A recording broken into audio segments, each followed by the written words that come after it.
ti senti sì stanco,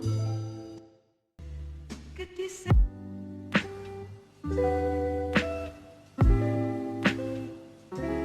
sì.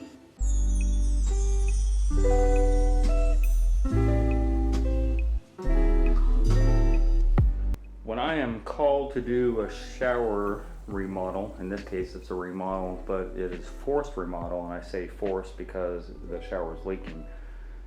What happens is people call a plumber because they see this. And this is what most people run into at the very start. They'll have some type of leak downstairs in their living room. And in this case is exactly what happened. So you see the paint starting to tear apart, and there was a drip going on, and they put a pipe here to catch the drip. It was a minute drip, but regardless, that is not coming from anything related to plumbing. And typically what happens, I get a call and there's a hole cut out, a square cut out. Plumber has stuck his head in there and he confirms that there's no leak coming from the pipes that he can see or that he can fix. And therefore, then a tile guy is called because that's what it calls for. There's no way to tell. Plumber can never tell that it's a plumbing leak when it has to do with the shower, and that becomes a problem. So, you know, we could either do the shower pan, fix the shower pan, which will take care of that, or in this case, we're doing the whole shower. There is absolutely no way to find out where a shower is leaking from. The only place that you can possibly find out that a shower is leaking positively is usually through the valve itself, some part of the valve body, or what I call the tree. The tree make up the two pipes that feed the valve, and then it goes up to the shower head. That is extremely rare. I maybe run across that once in 20 years, but that's just an anomaly that just never happens. What people normally do is as I said before, when I was downstairs, they call a plumber, and the plumber will cut out that sheetrock, as I said already, and they will find nothing. They might find below here is a subfloor, a wood subfloor. They might find some staining on the subfloor, but I've yet to have a plumber say, yeah, your problem's coming from your drain. That's just never the case. On a couple of rare occasions, the plumber didn't notice that the drain was set in wrong. And that, again, the drain flange, specifically the three parts that make up the drain, you can't really tell from the bottom. Anyway, you don't know where it's leaking at. And that's the problem. You have to kill the patient to find the disease. But once you know that you're going to be doing a remodel anyway, it's kind of a mood issue on where the leak emanated from. So this house is built in 1997 or 8, which means it's about 20 to 21 years old. When builders come in, and this is all, by the way, people ask me, what is builder's grade tile? 4x4 ceramic, nonchalant, nothing tile cost about 20 cents each, and builders get it cheaper than that because they're buying it in the boatload and they're building subdivisions with this stuff. Builder's grade tile is also what I consider this, which is basically, you know, 6x8 tile, but it's still cheesy ceramic. This is normally on there, and this is a really horrible, disgusting.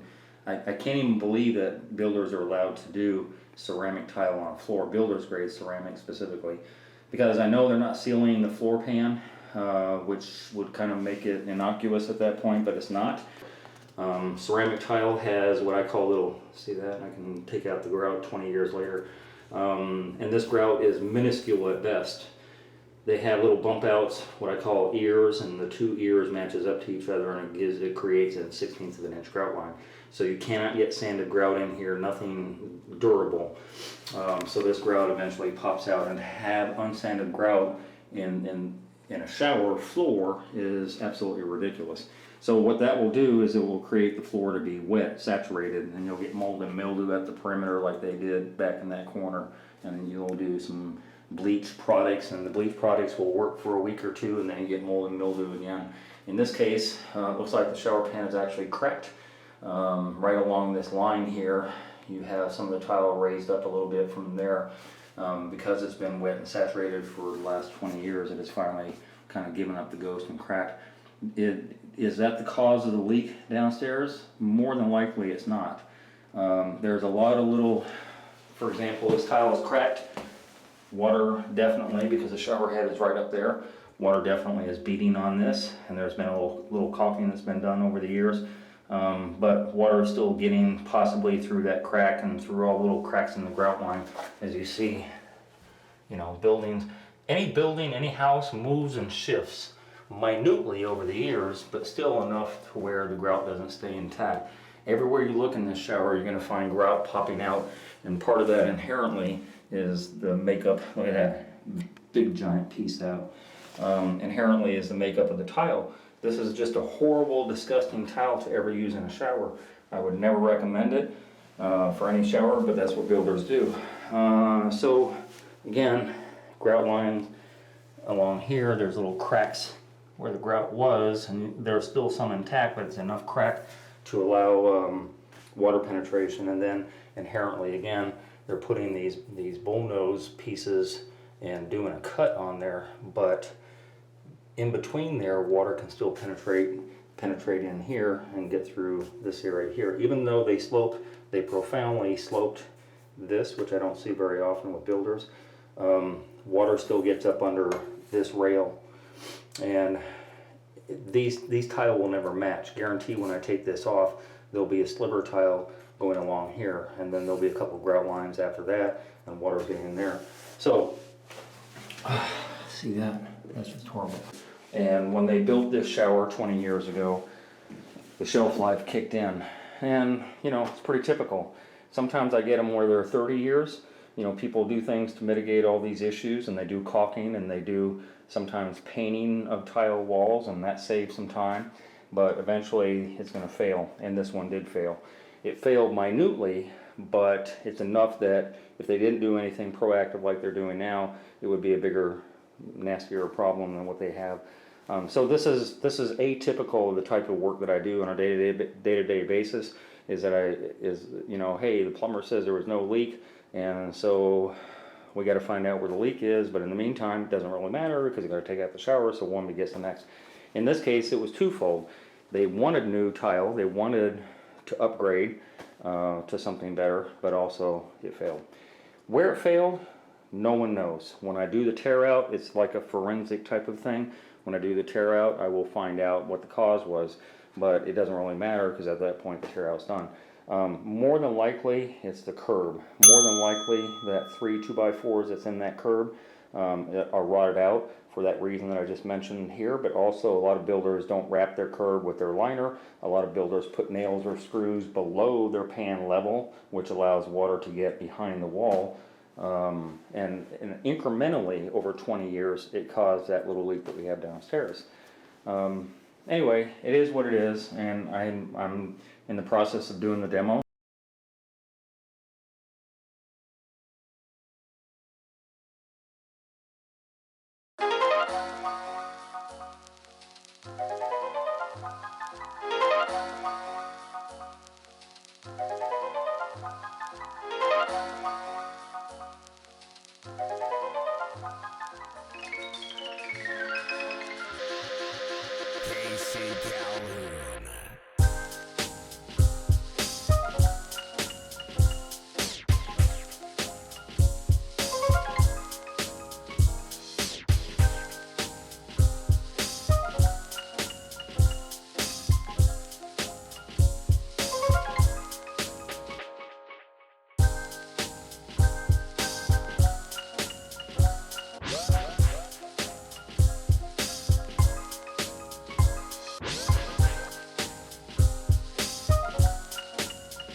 I hope you enjoyed that video. If you did, then subscribe. Hit that button and subscribe. I make nothing off of YouTube, so please be a Patreon member. I'm going to post a link down below to my Patreon account, and you can donate $1, $5, $10, $20 a month. Just pledge that on a monthly basis. That will help me produce more videos and content so that you can watch and learn from my channel. And donate at least $50 if you're going to call. If you're going to call for advice, donate to my PayPal, please. Donate first, and then feel free to call me or email me for advice. Otherwise, business calls only, please.